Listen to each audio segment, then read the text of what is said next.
Hello friends, welcome to my channel. இன்னைக்கு நம்ம சேனல்ல என்ன பார்க்க போறோம்ன்றது தான் இந்த video. This is my first video. So we're just going to start with the chicken biryani. Okay, and my name is Ashwini and this is my son Desmond. Say hi. Hi. Okay, so chicken biryani க்கு தேவையான பொருட்கள் என்னன்னு பார்க்கலாம். இன்னைக்கு நான் 500 grams rice எடுத்துர்க்கேன். இது நார்மலா வீட்ல செய்யற ரைஸ் தான், just raw rice. அப்புறம் ஒரு 3 tomatoes, just a medium sizeல ஒரு 3 tomatoes எடுத்துர்க்கேன். ginger garlic paste ஒரு 2.5 tablespoon அளவுக்கு ginger garlic paste. அப்புறம் ஒரு 1/4 cup curd எடுத்துர்க்கேன். அப்புறமா ஒரு 2 tablespoon chili powder, 1.5 tablespoon தனியா powder. அப்புறமா ஒரு 1 spoon அளவுக்கு turmeric powder எடுத்துர்க்கேன். அப்புறம் தேவையான அளவு உப்பு. அப்புறமா ஒரு லெமன் ஸ்குவீஸ் பண்ணி வச்சிருக்கேன். ஸோ லெமன் ஜூஸ் அதை எடுத்து வச்சிருக்கேன். ஸோ இன்றைக்கி நம்ம 500 grams சிக்கன் எடுத்திருக்கேன். ஸோ ஆல்ரெடி வாஷ் பண்ணி வச்சுருக்கேன். ஸோ நான் இன்றைக்கி எடுத்துருக்கிறது ஸ்கின் தான், வித் ஸ்கின் சிக்கன். அப்புறம் பட்டை, லவங்கம், அன்றைக்கி நான் பிரியாணி இலை போடலை. அப்புறம் கொத்தமல்லி வந்து ஒரு கையளவுக்கு கொத்தமல்லி, புதினாவும் அதே தான், ஒரு கையளவுக்கு புதினா. அப்புறமா அனியன்ஸ் வந்து ஒரு மீடியம் சைஸில் ஒரு 3லேருந்து 4 அனியன்ஸ் எடுத்திருக்கேன். அப்புறமா ஒரு 4 பச்சை மிளகா எடுத்திருக்கேன். பச்சை மிளகா இந்த மாதிரி கீர் பண்ணி வச்சுருக்கேன். வெங்காயம் ஸ்லைஸ் பண்ணியும் வச்சுருக்கேன். ஓகே, ஸோ நம்ம ஸ்டவ் ஆன் பண்ணி டெக்ஸ்டா வச்சிடலாம். ஸோ கொஞ்சம் தண்ணி காயிட்டோம். டெக்ஸ்டா காய்ஞ்ச உடனே தேவையான அளவு எண்ணெய் ஊற்றிக்கலாம்.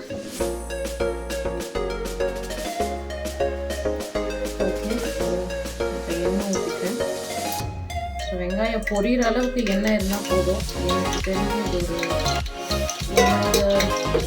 இந்த சைஸ் கரண்டியில் நான் ஒரு 3 ஸ்பூன் போட்டுட்டேன். 3 ஸ்பூன் அளவுக்கு எண்ணெய் ஊற்றிக்கிறேன். ஸோ எண்ணெய் நல்லா காயிட்டோம்.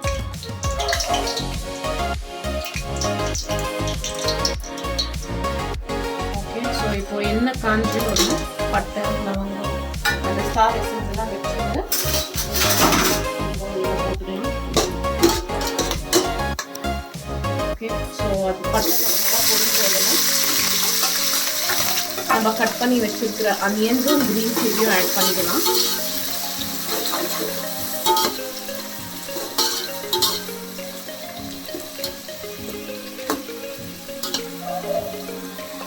கூடவே ஜஸ்ட் ஒரு பிஞ்ச் ஆஃப் சால்ட் ஆட் பண்ணுறேன்.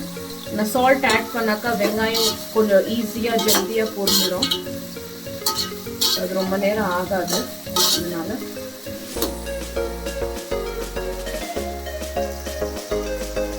இந்த வெங்காயம் கூடவே ஒரு 2 நிமிஷம் விட்டு நான் இந்த புதினாவை சேர்த்துக்கிறேன். வாஷ் பண்ணி வச்சுருக்கிறது, அதையும் ஆட் பண்ணிக்கிறேன். இதை ஆட் பண்ணி இப்போ இது ரெண்டும் நல்லா பொரியட்டும். வெங்காயம் கொஞ்சம் ஒரு கோல்டன் ப்ரௌன் ஆகிற மட்டும் நல்லா பொரியட்டும். அது மட்டும் கொஞ்சம் வெயிட் பண்ணலாம்.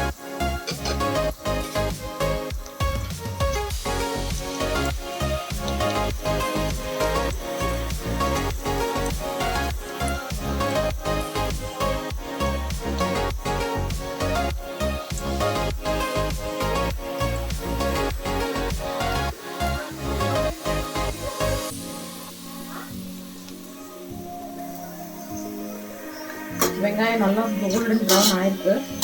ஸோ இப்போ நம்ம எடுத்து வச்சுருக்க ஜிஞ்சர் கார்லிக் பேஸ்ட் ஆட் பண்ணலாம்.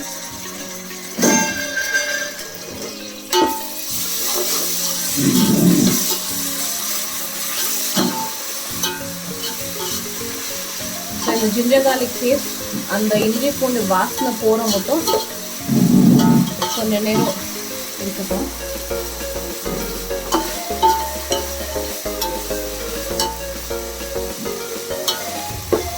ஸோ இந்த இஞ்சி பூண்டு வாசனை போகிற அளவுக்கு வெயிட் பண்ணலாம். இந்த இஞ்சி பூண்டு வாசனைலாம் போயிருக்கு. ஸோ வெங்காயமும் இன்னும் நல்லா பொரிஞ்சிருக்கு.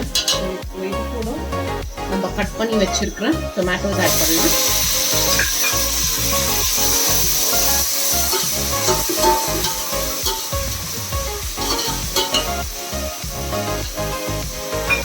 இந்த டொமேட்டோட நம்ம எடுத்து வச்சிருக்கிற எல்லா மசாலாவும் இதில் ஆட் பண்ணலாம். இப்போ ஜஸ்ட் நான் மஞ்சள் தூள் ஆட் பண்ணுறேன். நான் அப்படியே 1 ஸ்பூன் சொன்னேன். ஸோ 1 ஸ்பூன் அளவு மஞ்சள் தூள் தேவையில்லை, அதில் ஒரு 1/2 ஸ்பூன் அளவு போட்டால் போதும்.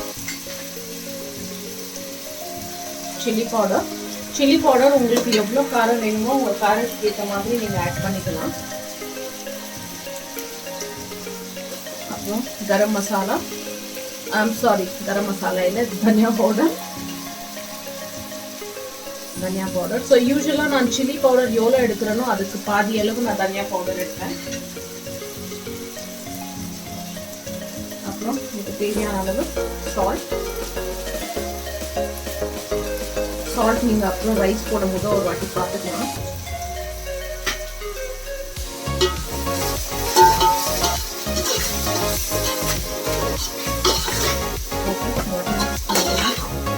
இதை மிக்ஸ் பண்ணிவிட்டு அது கூட நம்ம கட் பண்ணி வச்சுருக்கோம் இந்த கொத்தமல்லியும் ஆட் பண்ணிக்கலாம். கொரியாண்டர்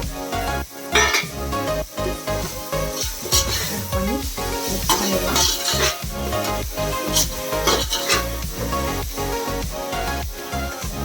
மிக்ஸ் பண்ணி டொமேட்டோ கொஞ்சம் ஸ்மாஷ் ஆகிற அளவுக்கு கொஞ்சம் குக் ஆகும், இல்லைன்னா அந்த டொமேட்டோ அப்படியே நிற்கும்.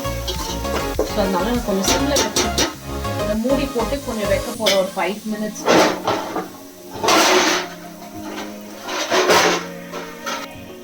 ஸோ ஸ்டவ் சிம்மில் வச்சுட்டு டேக் ஷவை மூடி போட்டு வைக்கலாம். ஸோ அந்த 5 minutes டொமேட்டோ கொஞ்சம் ஸ்மாஷ் ஆகி அந்த ஆயில் கொஞ்சம் வெளியே வரும்.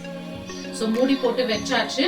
ஒரு 5 minutes லோ ஃப்ளேம்லேயே வைங்க. ஸோ அந்த டொமேட்டோஸ் கொஞ்சம் நல்லா ஸ்மாஷ் ஆகும். ஸ்மாஷ் ஆனால் தான் நல்லா இருக்கும், இல்லைனாக்கா அது டொமேட்டோ கொஞ்சம் கெட்டி அப்படியே நின்றுடும். ஸோ கொஞ்சம் ஸ்மாஷ் ஆகும். ஸ்மாஷ் ஆன அப்புறம் சிக்கன் போடணும். இப்போ பார்த்தீங்கன்னா நல்லா டொமேட்டோ ஸ்மாஷ் ஆகிடுச்சு, நல்ல ஆயிலும் வெளியே வந்துருக்கு. ஸோ வாஷ் பண்ணி வச்சுருக்கிற சிக்கன் ஆட் பண்ணிடலாம்.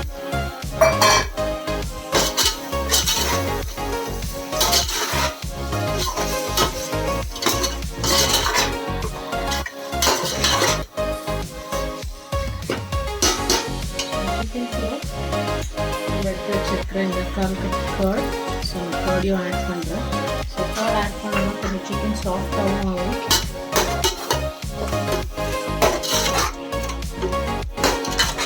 சிக்கனே தண்ணி வரும், ஸோ அதனால் நம்ம தண்ணி எதுவும் சேர்க்க தேவையில்லை. ஸோ மீடியம் லோ ஃப்ளேமில் வச்சு நம்ம அப்படியே குக் பண்ணிக்கலாம். ஸோ அந்த சிக்கன் விடுற தண்ணியிலேயே சிக்கன் குக் ஆகிடும்.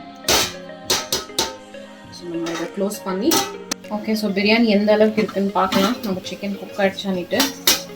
ஸோ பாருங்கள், அப்படியே நல்லா தண்ணி விட்டுருக்கு. தண்ணி விட்டு நல்லா எண்ணெயும் மேலே இருக்குது. பார்க்குறதுக்கே நல்லா தான் இருக்குது. சிக்கன் குக் ஆகணும். மோஸ்ட் ப்ராப்ளி இன்னொரு 5 minutes கழிச்சு நம்ம இதில் ரைஸ் போட்டுக்கலாம். மறுபடியும் இதை மூடி வச்சிடுறேன்.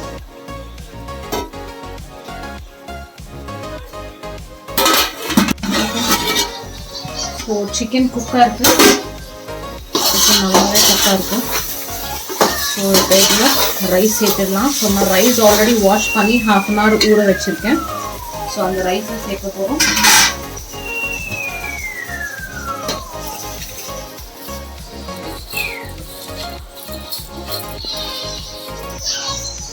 ஸோ இன்றைக்கி இதில் அளவு தண்ணி தான் வைக்க போகிறோம். ஸோ எவ்வளோ ரைஸ் எடுத்துருக்கோமோ அந்த ரைஸை விட இன்னொரு 1/2 தண்ணி ஜாஸ்தி. ஓகே. ஸோ அரிசி போட்டாச்சு. ஸோ அதே அளவு தண்ணியும் ஊற்றிட போகிறேன்.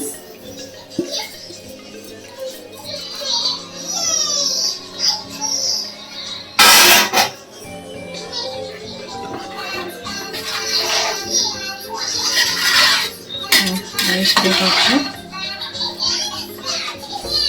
அவ்வளோதான், ஆல்மோஸ்ட். இப்போ இது கொதிச்சு ரைஸ் வந்து தம் ஆச்சுனாக்கா நம்மளோட பிரியாணி ரெடி. ஸோ இது கூடவே நம்ம எடுத்து வச்சிருக்கிற இந்த லெமன் ஜூஸ் நான் ஆட் பண்ண போகிறேன். அவ்வளோதான். இந்த ஸ்டேஜில் நீங்கள் உப்பு செக் பண்ணிக்கலாம். உப்பு காரம்லாம் உங்களுக்கு கரெக்டாக இருக்கான்னுட்டு நீங்கள் செக் பண்ணிக்கலாம்.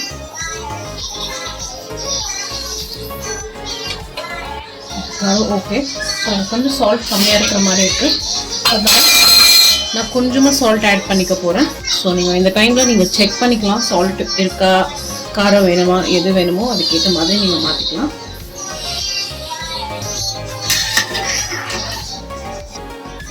பிரியாணி பார்க்கலாம், நல்லா கொதிக்குது.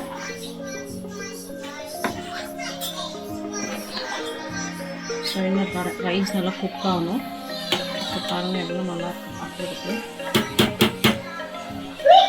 ஸோ மறுபடியும் மூடி போட்டு கொஞ்சம் தண்ணியெல்லாம் நல்லா சூடாக ஊற்றி வைக்கலாம். ஓகே, இந்த மீன் டைம் இன்னும் கொஞ்சம் சிக்கன் இருக்குது. ஸோ சிக்கனை கபாப் போட்டுடலாம். ஸோ இது ஒரு 250 கிராம்ஸ் சிக்கன் இருக்கும். ஸோ இதில் கொஞ்சம் மிளகாத்தூள் ஆட் பண்ண போகிறேன். Half spoon. உங்களுக்கு எவ்வளோ காரம் வேணுமோ அதுக்கேற்ற மாதிரி நீங்கள் ஆட் பண்ணலாம். இல்லைனா நீங்கள் காரம் ஆட் பண்ணாமலே வர கபாப் மசாலா போட்டாலும் ஓகே. ஆனால் எங்களுக்கு கொஞ்சம் காரம் வேணுன்றதுனால கொஞ்சம் மிளகாத்தூள் ஆட் பண்ணுறேன். ஒரு ஹாஃப் ஸ்பூன் மஞ்சள் தூள். அப்புறம் எனக்கு ஒரு சின்ன பாக்கெட் அளவுக்கு கபாப் மசாலா. ஸோ இது ஒரு ஹாஃப் பேக்கெட் நான் போட போகிறேன், அவ்வளோதான். ஸோ ஜாஸ்தி இல்லை. ஸோ இது கூட தேவையான அளவு உப்பு ஜாஸ்தி சேர்க்க தேவையில்லை, ஏன்னா பவுடரில் ஆல்ரெடி உப்பு இருக்கும். ஸோ அதனால் ஜஸ்ட் ஒரு பிஞ்ச் நான் உப்பு சேர்க்க போகிறேன், அவ்வளோதான். ஸோ ஜாஸ்தி சேர்க்க தேவையில்லை. ஸோ இதை இப்போ மிக்ஸ் பண்ணி எடுத்துக்கோங்க. இல்லை உங்களுக்கு வேணும் ஜிஞ்சர் கார்லிக் பேஸ்ட் சேர்த்துக்கலாம், ஜிஞ்சர் கார்லிக் பேஸ்ட் கர்ட் சேர்த்துக்கலாம், எக் சேர்த்துக்கலாம். ஸோ நான் இன்றைக்கி எதுவுமே ஆட் பண்ணல, நான் வெறும் க்ளீனாக தான் பண்ண போகிறேன். ஸோ இந்த கபாப் மசாலா போட்டாச்சு.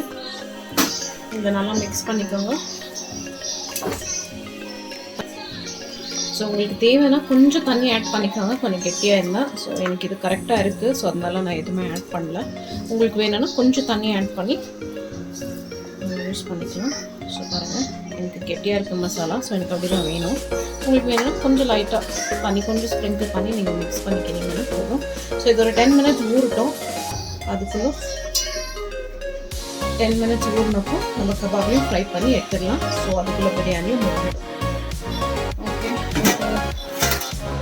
தண்ணி எல்லாம் சுண்டிட்டு ரைஸ் இன்னும் கொஞ்சம் குக் ஆகணும். ஸோ அதனால நம்ம சிம்மில் வச்சுட்டு மூடி போட்டு விட்டுடலாம். ஸோ ஒரு 15 மினிட்ஸ் இந்த இருக்கிற தண்ணியிலேயே அதுக்கான குக் ஆகிடும், தம் ஆகிடும். ஸோ நம்ம எதுவுமே பண்ண தேவையில்லை. 15 மினிட்ஸில் நம்ம பிரியாணி ரெடி ஆகிடும். ஸோ தம் ஆகிடுச்சு, ரைஸ் நல்லா குக்காக இருக்குது. அவ்வளோதான், நம்ம பிரியாணி ரெடி. நான் இதெல்லாம் பண்ண போகிறேன். சாப்பிடும்போது கலரி சாப்பிட்டுக்கலாம். ஸோ ஓகே, ஸோ கபாப் பண்ணிடலாம். இது ஆல்ரெடி ஆல்ரெடி கபாப் பண்ணுங்க தான். ஸோ நான் அதே கடாயில் பண்ண போகிறேன். ஒரு 4-5 பீசஸ் பொறுக்கிறதுனால நான் பெரிய கடாய் யூஸ் பண்ணல. எனக்கு வெறும் ஒரு சின்ன கடாயில் தான் நான் பண்ண போகிறேன். ஸோ எண்ணெய் காயிட்டும்.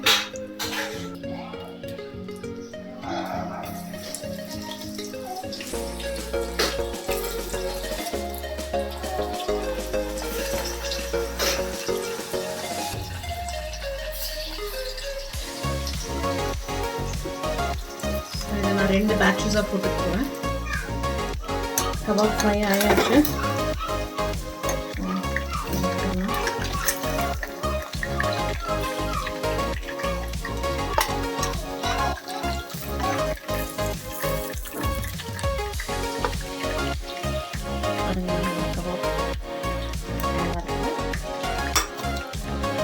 செகண்ட்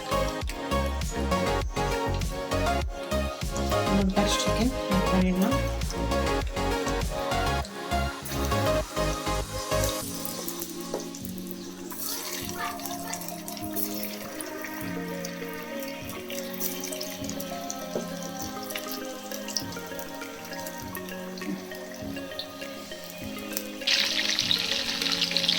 ஸோ இதுவும் ஃப்ரை ஆகிடுச்சுன்னா எடுத்து வச்சிட்டோன்னா நம்ம கபாபும் ரெடி. ஸோ ரொம்ப பசி எடுக்குது, நம்ம ஃபஸ்ட்டு போய் சாப்பிட்டுக்கலாம். ஸோ ஓகே ஃப்ரெண்ட்ஸ், இன்னைக்கு biryani chicken kebab ready. So பிரியாணியோட ரெசிபி நான் டிஸ்கிரிப்ஷனில் போடுறேன்.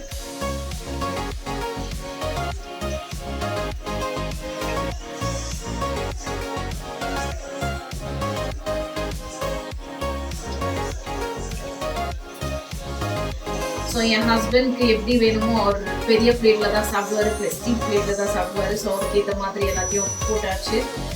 உங்களுக்கு இந்த வீடியோ பிடிச்சிருந்துச்சுன்னா லைக் பண்ணுங்க, ஷேர் பண்ணுங்க, சப்ஸ்கிரைப் பண்ணுங்க, மறக்காம பெல் பட்டன் கிளிக் பண்ணுங்க. ஸோ நெக்ஸ்ட் வீடியோஸ் உங்களுக்கு வரும். See you in the next video. Bye.